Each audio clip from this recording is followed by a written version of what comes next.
Hey there, everyone. Welcome back to LearnEnglishPodcast.com. I'm Wason, your friendly neighborhood English teacher with a whole bunch of years under my belt, helping people master this wonderful language. Today, we've got a super important and energizing topic for you. Stop overthinking, start talking. And as always, I'm joined by the charming, the brilliant, the one and only Lydia. How's it going, Lydia?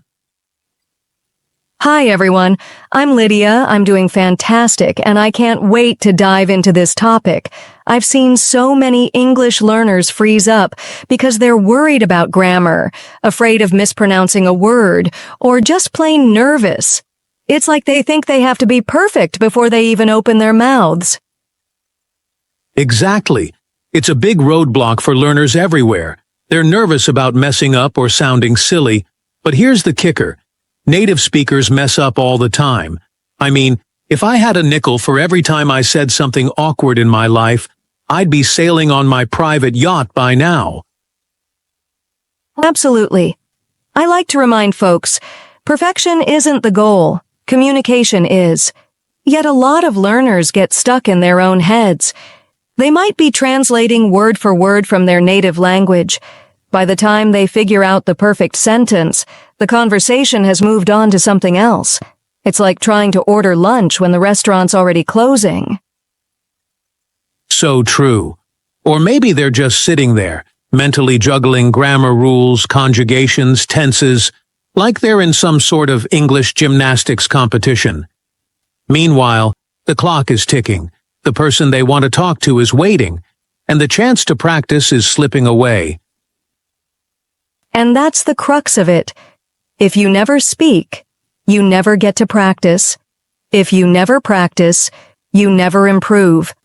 It's the mother of all vicious cycles.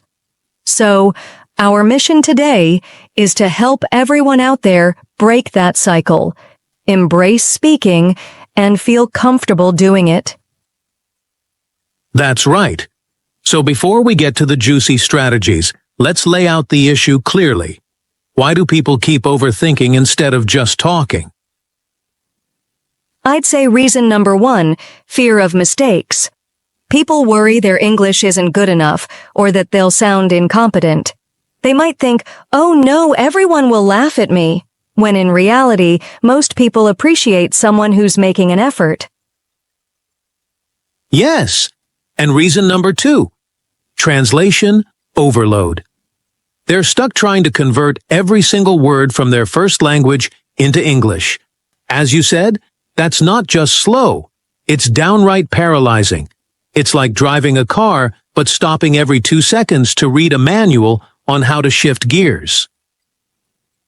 And reason number 3, lack of confidence. They might compare themselves to fluent speakers or native speakers and feel discouraged. They think, I'll never sound like them. And then they clam up. Absolutely. We've all been there, in some form. So now that we've outlined the problem, let's switch gears and talk about why simply speaking, without overthinking, is the magic key to fluency. Here's the secret sauce. You get fluent by actually using the language. That's it. You can't just read grammar books or memorize vocabulary lists. It's like trying to learn how to swim by reading a pool manual. At some point, you have to jump in the water. Exactly.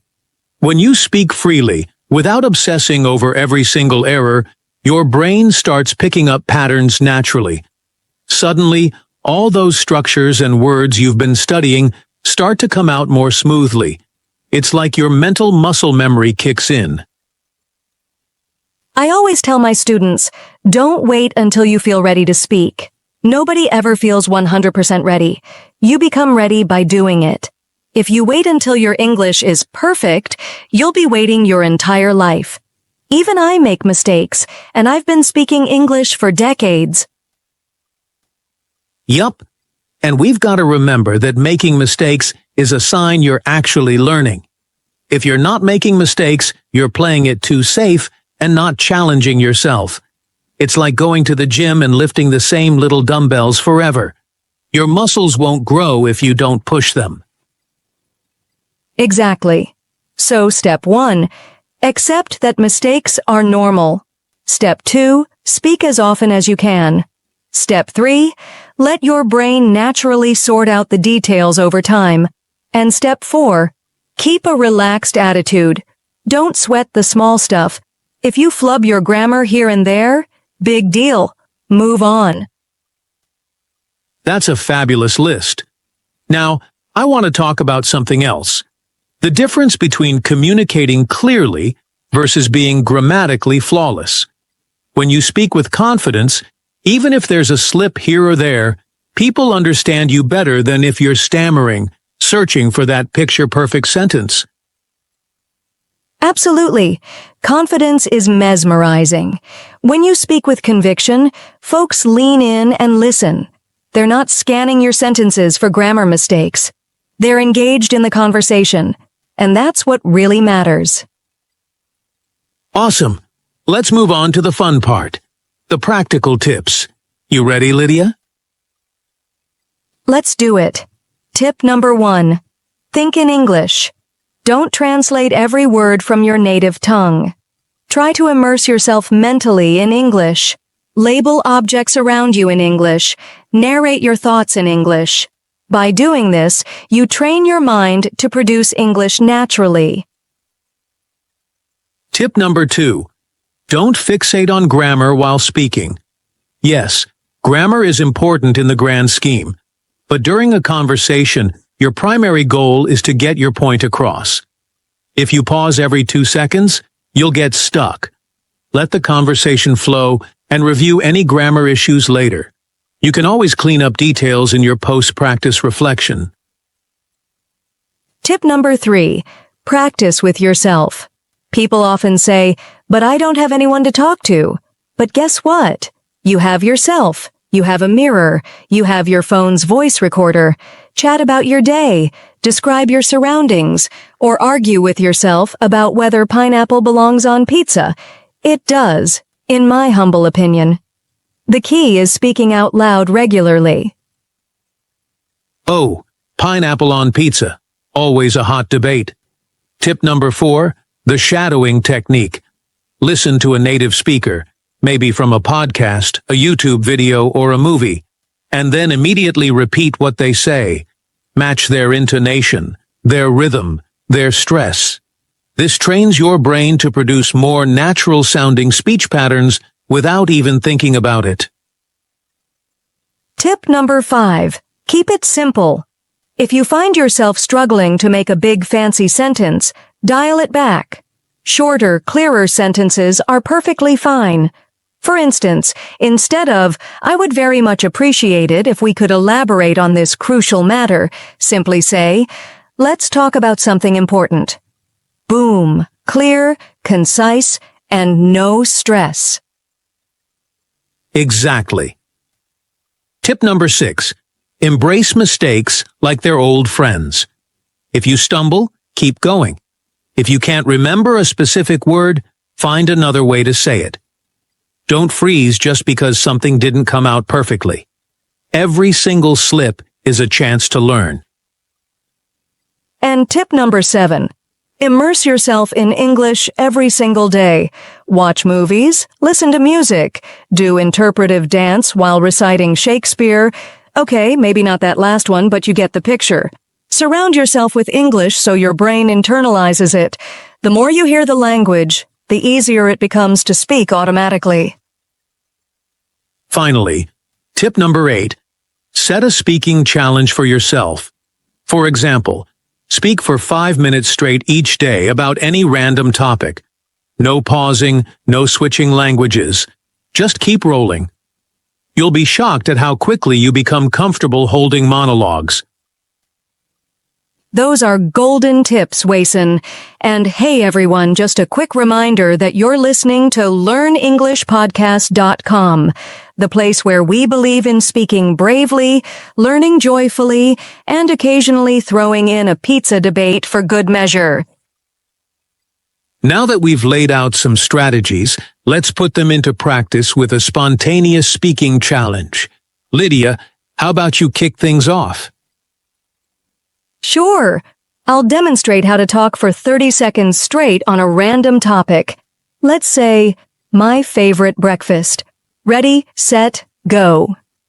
Every morning, I crave a huge bowl of cereal with sliced bananas on top. I love how sweet the bananas are, especially if they're a bit overripe. Sometimes I switch it up and eat scrambled eggs with toast, but cereal is my go-to. It's quick, it's easy, and I can munch while I check my emails. Plus, if I spill, it's just milk. Easy cleanup. There we go. Was it perfect? Maybe not. But did it flow naturally? Definitely. That sounded great. And now it's my turn. My topic. My favorite hobby. Go. My all-time favorite hobby is basketball. I love the thrill of running up and down the court, trying to shoot that perfect three-pointer. It's a great stress reliever for me. Plus, I get to hang out with friends and share a few laughs when somebody airballs. Sometimes I play just for fun. Other times I get super competitive. But either way, it's a blast. And it keeps me in shape, so that's a win-win. Boom. 30 seconds, no long pauses, no worrying about mistakes. Exactly, and that's what our listeners should do. So, to our wonderful audience, we challenge you right now to pick one of these topics: your favorite food, your daily routine, or a place you want to visit. Talk for 30 seconds straight, no stopping, no overthinking. Ready? Go. And we're back. If that felt awkward, that's totally normal. Keep practicing this every day, and soon 30 seconds will feel too easy. Then you'll move on to a minute, then 2 minutes. And before you know it, you'll be chatting away like a pro. Now let's talk about mindset. Even with these tips, if you're still too nervous or too self-conscious, you might hold yourself back. So let's fix that. Exactly. First off, realize that confidence is built through action. You don't wait for confidence to show up at your door like a pizza delivery. You earn it by jumping into conversations, trying, failing, learning, and trying again. Second, ditch perfection. Aim for communication, not a flawless performance. Even native speakers slip on grammar, use filler words like and like, or mispronounce stuff when they're tired or excited. Nobody's out here with a red pen marking your every slip. Third, mistakes are learning opportunities, not something to hide in a closet. When you catch yourself making an error, see it as a sign you're pushing your boundaries. It's like when you try a new recipe. Sometimes you burn the cookies, but you learn what not to do next time. Fourth, do not compare your English to someone else's. Compare yourself to you from yesterday. If you know a few more words today or feel a bit more comfortable speaking today, that's progress. Celebrate the small wins. Fifth, embrace the discomfort. Learning a new language is like stepping into a new culture, new expressions, new gestures. It's natural to feel a bit uneasy at first, but that's exactly where growth happens. Lean into that feeling, and you'll come out stronger on the other side. Well said, Wason. I want our listeners to remember, if you adopt these mindsets, your entire approach to English will transform. It's like switching from driving with the parking brake on to cruising with a full tank of gas and an open road ahead. We're heading toward the finish line of today's episode, folks, but I want to give you one last boost of encouragement. Learning English is a journey, and sometimes you'll hit a few bumps in the road. But guess what? Every single step forward counts. Absolutely. Some days you'll feel like you're on fire, words just pouring out of your mouth, grammar cooperating, the whole 9 yards. Other days you might struggle to remember even the simplest words. That's normal.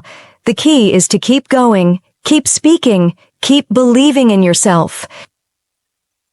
And remember, if you never open your mouth, you miss the chance to practice. And practice is exactly what leads to progress. Nobody becomes fluent overnight, so don't beat yourself up if you're not at the level you want to be yet. You're on the path. Just stay on it. Couldn't have said it better. And by the way, most people you talk to in English are cheering you on, whether silently or out loud. They're not grammar police. They're happy you're trying to communicate in a language that might not be your first, so cut yourself some slack. Yes, indeed. And that's our final tip for the day. Be kind to yourself. Celebrate your milestones, laugh at your mistakes, and keep that sense of humor alive. Humor is a wonderful companion on any learning journey. Before we officially wrap, here's a quick recap of those core tips we dished out. 1. Think in English to break the translation habit. 2. Don't stress about grammar mid-sentence. Speak first, correct later. 3. Practice with yourself if you can't find a partner. 4.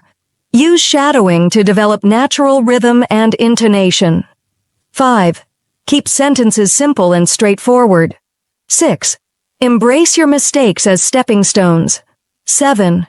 Immerse yourself daily in English content. 8. Challenge yourself to speak without stopping for a set time. And those crucial mindset shifts. Confidence grows from actually speaking, not from waiting. Perfection isn't real. Communication is the real deal. Mistakes? They're proof you're learning. Compare yourself only to your past self. Embrace the initial awkwardness and push through. All right, folks, that's a wrap for today's episode of LearnEnglishPodcast.com. We hope our conversation gave you some laughs, some insights, and most of all, the motivation to stop overthinking and start talking. Because guess what? You already have what it takes, and every time you speak, you get stronger. Exactly. And if you've enjoyed hanging out with us or found our tips useful, please consider subscribing to our channel. Yep, that's LearnEnglishPodcast.com, so you never miss an episode. We've got plenty more lessons, discussions, and goofy banter coming your way. Right on. We appreciate all of you for tuning in and taking this journey with us. Keep practicing, keep smiling, and above all, keep speaking, mistakes and all. We believe in you, and we can't wait to see how far you'll go. Until next time, folks, this is Lydia signing off. And this is Wason, reminding you to stay bold, stay curious, and stay chatty. Bye for now, everyone. Keywords and main ideas. Recap. 1. Overthinking. Common problem, fear of mistakes holds learners back. 2. Importance of speaking freely. Builds fluency through real practice, not perfection. 3. Practical tips. Think in English. Don't obsess over grammar. Talk to yourself. Mirror recording. Shadowing technique. Simpler sentences. Embrace mistakes. Daily immersion. Timed speaking challenges. 4. Mindset shifts. Confidence from action. Communication over perfection. Mistakes by learning. Avoid comparisons. Focus on self-improvement. Accept discomfort for growth. With these takeaways, you'll be well on your way to speaking English more naturally, confidently, and yes, with a dash of humor. Now go forth and speak.